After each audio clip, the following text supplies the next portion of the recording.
Jeudi 16 avril, ce matin à Kinshasa, les marchands du Grand Marché de la Liberté ouvraient leurs étals au moment même où des investisseurs à Londres prenaient connaissance d'une information venue de chez nous. Pour la première fois de son histoire souveraine, la RDC vient d'entrer sur les marchés financiers internationaux avec 1,25 milliard de dollars américains. Un seuil historique. Bonsoir et bienvenue à Inside News RDC. Bonsoir à nos compatriotes de Paris, de Toronto et de Johannesburg, ceux qui nous ouvrent leur salon depuis l'autre bout du monde. Ce journal porte une particularité que vous méritez de connaître d'emblée. Le Conseil des ministres ne s'est pas réuni ce vendredi comme à l'accoutumée. Il s'est tenu hier, mercredi 15 avril, en session extraordinaire. Et ces décisions engagent directement votre portefeuille, votre sécurité et l'avenir des provinces meurtries de l'Est. Ma consoeur Noémie a passé au crible chaque point du compte-rendu officiel. Elle vous en dressera ce soir le portrait sans complaisance. Mais la journée ne s'est pas arrêtée là. À New York, Washington a mis Kigali en cause devant le Conseil de sécurité de l'ONU pour violation directe des accords de Washington. Et dans la Copperbelt congolaise, une menace silencieuse s'accumule depuis les détroits fermés d'Iran. Une nation qui emprunte 1,25 milliard sous le regard des marchés internationaux n'a plus le droit d'improviser. Voici votre journal de ce jeudi. Le Conseil des ministres extraordinaires du 15 avril ne constitue pas une session ordinaire. Entre une émission obligataire qui inscrit notre pays parmi les États finançables sur les marchés internationaux, un état de siège reconduit pour la énième fois sans bilan chiffré et 4380 déplacés recensés à Kisangani en 5 jours depuis Mombasa. Chaque décision prise lors de cette session affecte directement la vie des ménages. Pour en proposer une analyse complète, ma consoeur Naomi vous restitue l'ensemble des axes de cette réunion. Noémie, toi qui présentes chaque samedi avec rigueur le rapport du Conseil des ministres, cette session exceptionnelle justifie ta présence dans notre édition de ce jeudi. Peux-tu éclairer la nation? Merci, Mallory. Bonsoir à toutes et à tous, compatriotes d'ici et d'ailleurs.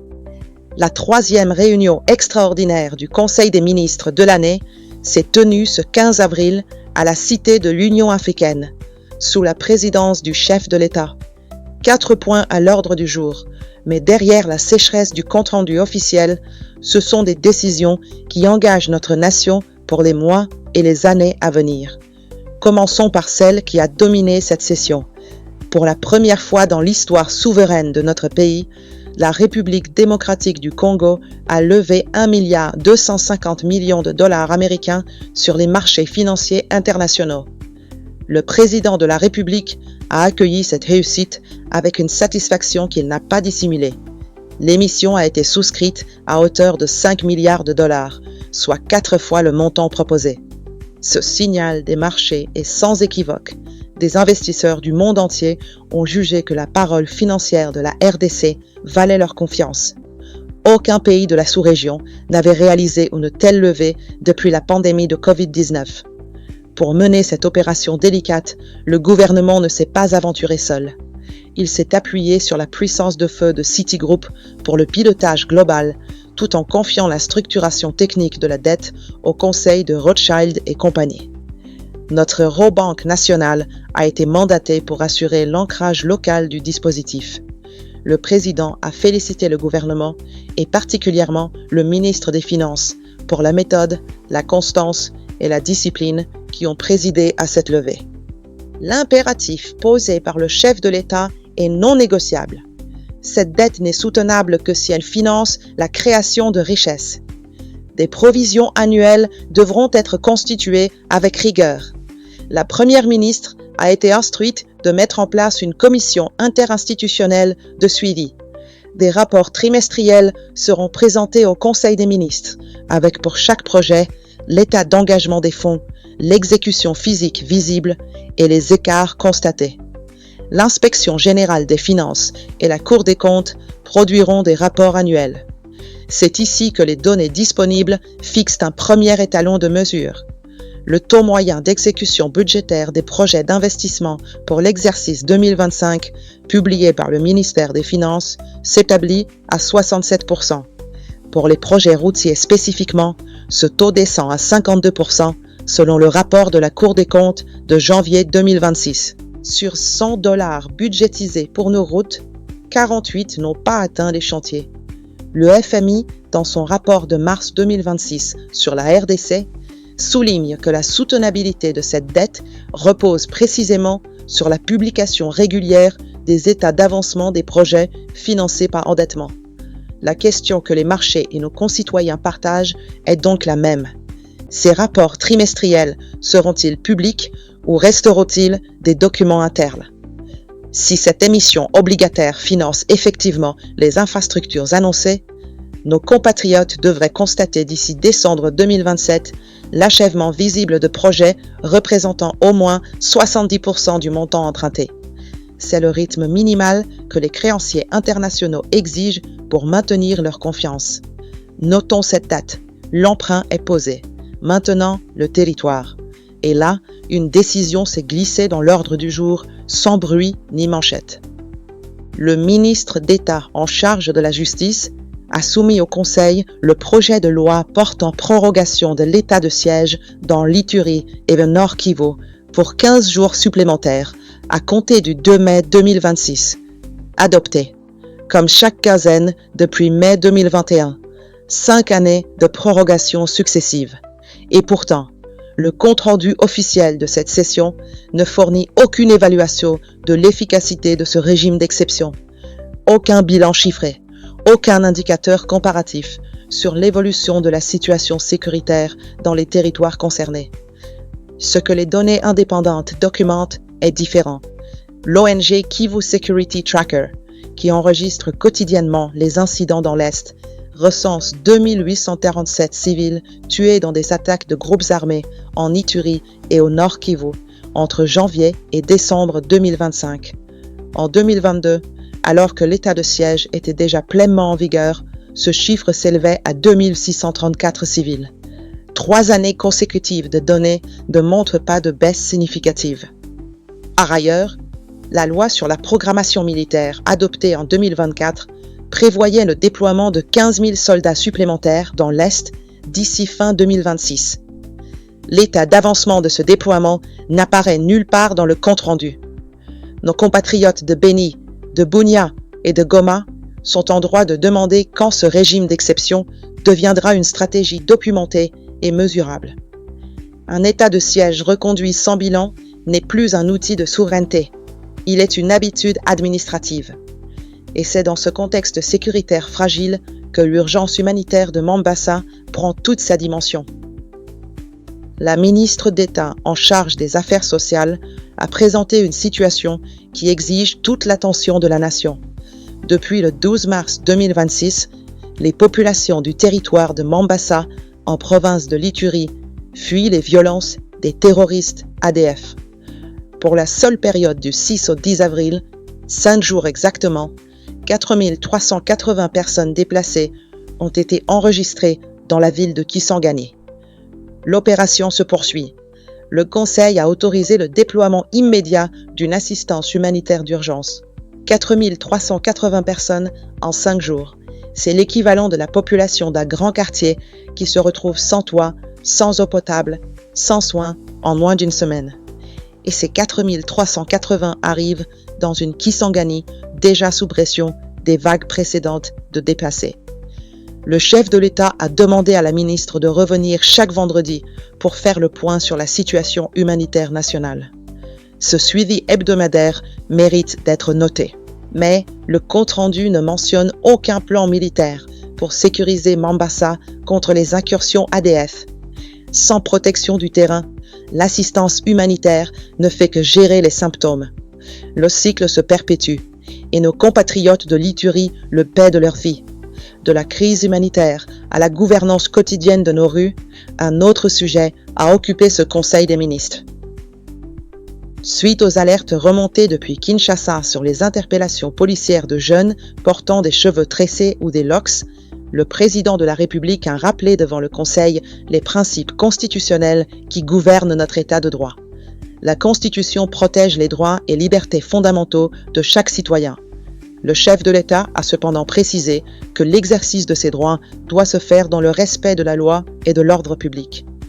Il a instruit le vice-premier ministre en charge de l'Intérieur, la ministre de l'Éducation nationale et la ministre de la Jeunesse de proposer des mesures d'encadrement et de formation pour la jeunesse et pour les éléments de la police nationale congolaise.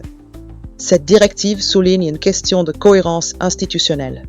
La Commission nationale des droits de l'homme avait documenté en 2025 487 cas d'arrestation arbitraire à Kinshasa, dont 34% concernaient des jeunes interpellés pour leur apparence physique sans motif légal établi. 1 an plus tard, les mêmes pratiques déclenchent les mêmes communications présidentielles. Les formations au respect des droits humains existent déjà dans les cursus des académies de police congolaises. La question que nos compatriotes sont en droit de poser est simple. Quels indicateurs mesurables permettront de vérifier que cette directive produit des effets concrets? Si elle tient ses engagements, les statistiques de la police nationale devraient afficher une baisse documentée des arrestations pour motifs capillaires d'ici le 3e trimestre 2026.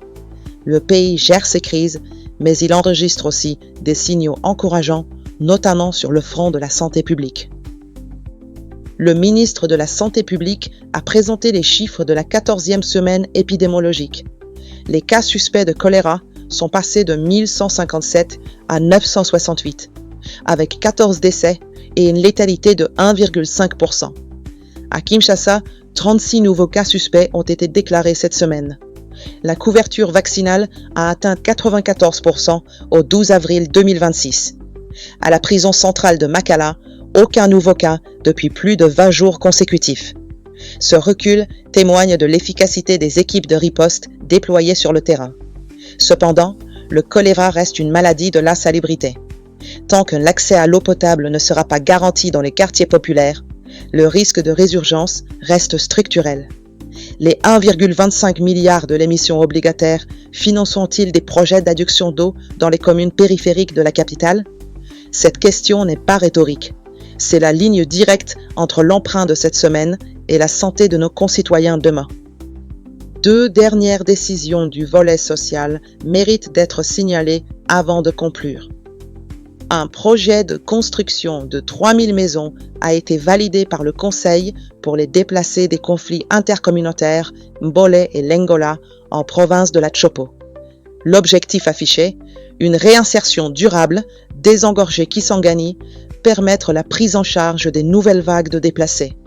Le financement de ce projet n'est pas encore identifié.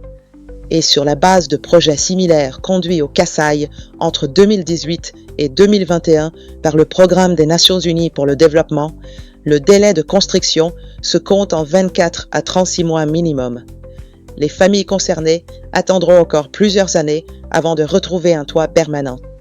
Par ailleurs, le Conseil a approuvé la construction d'un centre polyvalent de formation professionnelle à Limete dans la concession des Lita Mambele à Kinshasa, financé intégralement par Lebel International Fellowship, une mission chrétienne coréenne. L'État met à disposition le terrain et accorde des exonérations fiscales. L'usufruit est fixé à 25 ans conformément à la loi foncière et la pleine propriété du centre reviendra à l'État au terme du contrat. Si le protocole d'accord est rendu public et si les curricula sont validés selon les besoins réels du marché congolais, ce partenariat mérite l'attention. Notre jeunesse en a besoin. Voilà le portrait de ce Conseil des ministres extraordinaire du 15 avril 2026. L'État congolais accède aux marchés financiers internationaux avec 1,25 milliard de dollars, porté par la confiance d'investisseurs internationaux. Les jalons du suivi sont posés. Les exigences de transparence demeurent. Et tandis que ces arbitrages se mettent en place, nos compatriotes de Mombasa attendent une protection que ni l'emprunt ni le compte-rendu officiel ne garantissent à ce stade. Les faits sont posés. Le pays devra les regarder en face. Je vous remercie de votre attention. Nous nous retrouverons le samedi 25 avril pour l'analyse du prochain Conseil des ministres. S'il se tient, dans un contexte marqué par des rumeurs persistantes de remaniement du gouvernement souminois. L'évolution de la situation en apportera la confirmation. Mallory, je te rends la parole pour la suite des informations. Merci Noémie. Ce Conseil des ministres constituera notre boussole de vérification dans les semaines à venir, d'autant qu'il s'est tenu le même jour où, à New York, le nom de notre pays résonnait dans les couloirs du Conseil de sécurité des Nations Unies, pour des motifs qui ne relèvent pas de l'honneur. Mercredi 15 avril, lors de la session du Conseil de sécurité des Nations Unies consacrée à la situation dans les Grands Lacs, la représentante adjointe des États-Unis auprès de l'ONU, Michelle Season, a déclaré sans détour être déçue par le fait que le Rwanda continue d'aggraver le conflit dans l'est de la RDC. Ces mots sont ceux d'une violation directe des accords de Washington. Elle a réaffirmé l'appel à un retrait immédiat et sans condition des troupes rwandaises du sol congolais, tout en rappelant que Kinshasa doit de son côté neutraliser les FDLR dans les zones qu'il contrôle. Notre ambassadeur à l'ONU, Zeno Mukongo Ngai, a répondu avec fermeté. Il a renvoyé Kigali à sa propre incohérence. Un Rwanda qui prétend venir sécuriser 450 tribus congolaises alors qu'il peine à gérer les deux siennes. Sa conclusion est sans équivoque. Les troupes rwandaises doivent quitter notre territoire immédiatement, comme l'exige la résolution 2773, adoptée à l'unanimité par le Conseil de sécurité. Les accords de Washington ont été signés. Les processus de Doha et de Genève sont en cours. Mais sur le terrain, les affrontements se poursuivent et les deux capitales continuent de s'accuser mutuellement de violations. Une chose est certaine, la confiance que les marchés financiers accordent aujourd'hui à la RDC ne survivra pas longtemps à une instabilité chronique dans l'Est. Washington interpelle Kigali à New York. Mais pendant ce temps, Human Rights Watch documente sur le terrain ce que les accords de paix n'ont pas encore stoppé. Dans un rapport publié mardi 14 avril, l'ONG internationale Human Rights Watch recense plus de 10 barrières illégales dressées par des miliciens Wazalendo entre la ville de Baraka et le territoire de Fizi dans la province du Sud Kivu. À chaque barrière, les civils sont contraints de payer entre 1000 et 2000 francs congolais pour passer. Des éléments de l'armée régulière participent également à ces perceptions illicites. Ce que ce rapport révèle va au-delà des chiffres. Les accords de Washington prévoient explicitement la neutralisation des Wazalendo. Or, ces miliciens que le gouvernement finance chaque mois à hauteur de 300 000 $ américains, selon un rapport HRW de décembre dernier, non seulement ne sont pas neutralisés, mais ils s'approvisionnent directement sur le dos des populations civiles qu'ils prétendent défendre. Pour un habitant de Baraka qui traverse 10 barrières pour accéder au marché, ce sont 20 000 francs de ponction quotidienne, l'équivalent d'une journée de travail entière absorbée par des hommes armés qui ne rendent compte à personne. Ce n'est pas la sécurité que le Grand Kivu attend. Ce n'est pas la paix que nous avons négociée à Washington. Ces réalités du terrain ne s'expliquent pas sans un regard sur le contexte international. Et ce contexte, ce soir, nous oblige à regarder vers le détroit d'Ormuz. Alors que la guerre en Iran provoque la quasi-fermeture du détroit d'Ormuz, c'est une autre crise, moins visible mais tout aussi dangereuse pour notre économie, qui se dessine dans l'ombre. La pénurie mondiale d'acide sulfurique.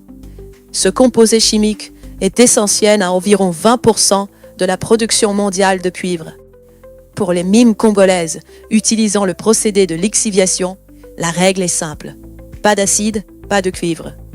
La quasi-fermeture du détroit d'Ormuz a coupé au marché mondial près de 50% des volumes de soufre acheminés depuis le Moyen-Orient.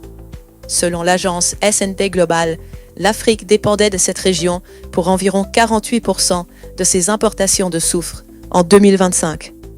En mai prochain, la Chine s'apprête par ailleurs à suspendre ses exportations d'acide sulfurique pour préserver ses propres besoins agricoles, selon Bloomberg.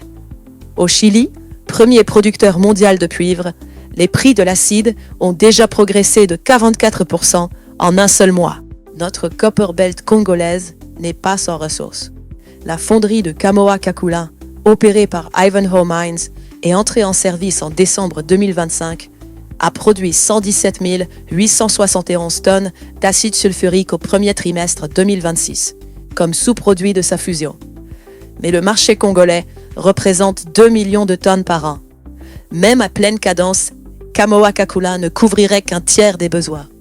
Des producteurs congolais auraient déjà vu leurs commandes de produits chimiques essentiels annulées ces dernières semaines. La question de l'impact réel sur les volumes de cuivre congolais reste entière. Et si nos ressources minières sont menacées par une guerre au Moyen-Orient, notre souveraineté, elle, est questionnée par une décision venue directement de Washington. Cette semaine, selon l'agence Reuters, qui cite plusieurs sources proches du dossier, la RDC s'apprête à accueillir un groupe de migrants expulsés des États-Unis.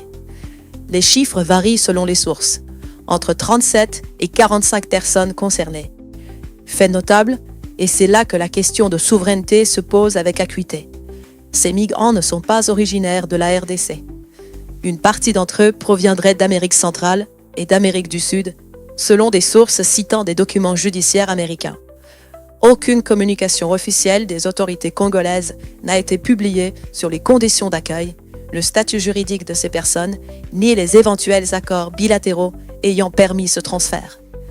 Ni l'Assemblée nationale, ni la presse congolaise n'ont reçu la moindre explication. Un pays qui lève 1,25 milliard de dollars en se positionnant comme un État fiable sur les marchés internationaux ne peut pas, en même temps, accepter silencieusement de recevoir des ressortissants d'autres nations sans cadre légal transparent ni débat parlementaire. La confiance des investisseurs et la dignité souveraine de notre territoire reposent sur les mêmes fondements. La clarté des engagements pris en notre nom. Ce soir, plusieurs informations restent dans notre radar depuis Kinshasa jusqu'aux provinces et méritent votre attention. La première touche directement la pression sur les foyers. Le gouvernement s'apprête à publier cette semaine de nouvelles structures de prix des produits pétroliers. L'annonce a été faite par la ministre d'État en charge des hydrocarbures, Acacia Bandoubolam-Bongo, à l'issue d'une réunion du comité professionnel des importateurs tenue le 14 avril. Un comité de suivi des prix était prévu ce 16 avril pour actualiser la structure tarifaire. La réalité internationale pèse de tout son poids. En mars, le litre de gasoil était déjà passé de 1,70 à 2,43 $ dans la zone minière du Sud, soit une hausse de 43%. L'essence a suivi à 2,08 $.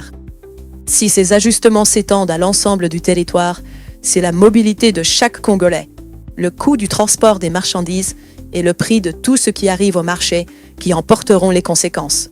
Nos ménages méritent de savoir la date exacte et l'ampleur de cet ajustement avant qu'il ne frappe à leur porte. C'est dans ce contexte de ressources sous pression que prend tout son sens la question posée le 3 avril par le député Robert Agenonga à la ministre de l'Environnement, Marie Nyang. Dans une question écrite dont 7 sur 7 a pris connaissance, l'élu de Maragui dénonce la gestion opaque de nos aires protégées, dont plusieurs abritent de l'or, du coltan, du cobalt et du pétrole. African Parks, Wildlife Conservation Society et le WWF gèrent des parcs congolais comme le parc national de la Garamba, la réserve des Okapi et le parc de Kaouzi-Diangwa dans des conventions dont ni l'Assemblée nationale ni l'opinion publique ne connaissent les termes, la durée ni les implications financières. Le député invoque la loi de 2018 sur les partenariats publics-privés qui impose une transparence stricte. 16 questions ont été adressées à la ministre. La réponse n'a pas encore été rendue publique. Ces deux informations posent la même question fondamentale. À qui profitent nos ressources et dans quelles conditions les décidons-nous? Du côté des institutions, une nouvelle page s'ouvre dans le Sankuru. Ce mercredi 15 avril, le sénateur Jules Lodi Emongo a été élu gouverneur de la province par les députés provinciaux, avec 15 voix contre 10 pour son rival Joseph Loumou. Il retrouve ainsi un poste qu'il avait déjà occupé avant d'en être écarté plus de 8 mois après la destitution de son prédécesseur, Victor Kitenge. Le nouveau gouverneur hérite d'une province enclavée, aux routes impraticables et aux services sociaux défaillants. Les prochaines semaines diront si son retour s'accompagne d'une vision ou simplement d'une revanche politique. Sur le plan politique, 2 tensions méritent d'être nommées. La première vient du Haut-Katanga. Moïse Katumbi exige depuis mercredi la libération de Raphaël Mututa Mitsala, ancien président de la Fondation katangaise, arrêté lundi 13 avril à Lubumbashi par des hommes en uniforme. Ses proches signalent qu'il reste introuvable. Sur le réseau X, Katumbi a qualifié cette arrestation de méthode de musellement, rappelant selon ses propres mots les années sombres de la fin du régime Mobutu. La Fondation katangaise a fustigé des circonstances qualifiées de brutales et opaques et exige que les motifs de la détention soient clarifiés. En pleine période de pourparlers de paix et d'émission obligataire internationale, ce type de signal envoyé depuis Lubumbashi n'est jamais anodin. La seconde tension porte sur la motion de défiance déposée à l'Assemblée nationale contre le vice-premier ministre Jacquemain Chabani. La communauté du Grand Kivu, par la voix de son porte-parole Joseph Nkimzo, a publié mercredi un communiqué qualifiant cette motion d'inopportune et dangereuse pour la paix nationale. L'argument est précis. Chabani porte au cœur du dispositif gouvernemental des dossiers d'une sensibilité extrême, les échanges de prisonniers, la coordination avec le HCR et la Croix-Rouge internationale. Chercher à l'écarter maintenant, en pleine phase de pourparlers, revient à désarmer un négociateur en cours de mission. La motion poursuit son chemin parlementaire. Terminons ce soir sur une note qui mérite qu'on s'y attarde un instant. Nos léopards seniors dames ont terminé à la 2e place de la FIFA Series féminine 2026, disputée en Thaïlande. Elles ont décroché la médaille d'argent après leur défaite 2-0 en finale contre les Thaïlandaises. Mais elles avaient auparavant écrasé l'Indonésie 7-1 en demi-finale au Ratchaburi Stadium. Une médaille. Dans un pays qui traverse les épreuves que nous vous décrivons chaque soir, le courage de ces femmes qui défendent nos couleurs vaut mieux qu'une simple brève. Chapeau à nos léopards. Le journal de ce soir dessine une seule et même ligne de fond pour notre nation. D'un côté, l'État congolais franchit un seuil historique. 1,25 milliard de dollars levés sur les marchés financiers internationaux. Une confiance accordée par les investisseurs du monde entier. Et une commission interinstitutionnelle chargée d'en assurer la rigueur. De l'autre, l'état de siège dans l'Ituri et le Nord Kivu entre dans sa 5e année sans bilan chiffré présenté au peuple. Tandis que 4380 déplacés de Mambatsa arrivent à Kisangani en 5 jours, fuyant des ADF que ni l'état de siège ni les accords de paix n'ont encore contenus. À New York, Washington met Kigali en demeure de respecter les accords de Washington. À Baraka, les Wazalendo rançonnent les civils à 10 barrières illégales. Et dans nos mines de cuivre, la guerre en Iran prépare en silence une crise de l'acide sulfurique que nos opérateurs miniers commencent déjà à ressentir. La pensée du soir vient de l'écrivain congolais Mudimbe. Une société qui ne se connaît pas ne peut pas se transformer. Cette édition en est l'illustration. Nous connaître, c'est mesurer l'écart entre ce que nous annonçons et ce que nous réalisons. L'emprunt de 1,25 milliard n'a de sens que si la transparence de son exécution est à la hauteur de la confiance qu'il a rendue possible. Voilà pour aujourd'hui. Que Dieu protège la RDC et chacun de ses fils et filles, où qu'ils se trouvent ce soir. C'était Mallory pour Inside News RDC. Très bonne soirée et bonne continuation.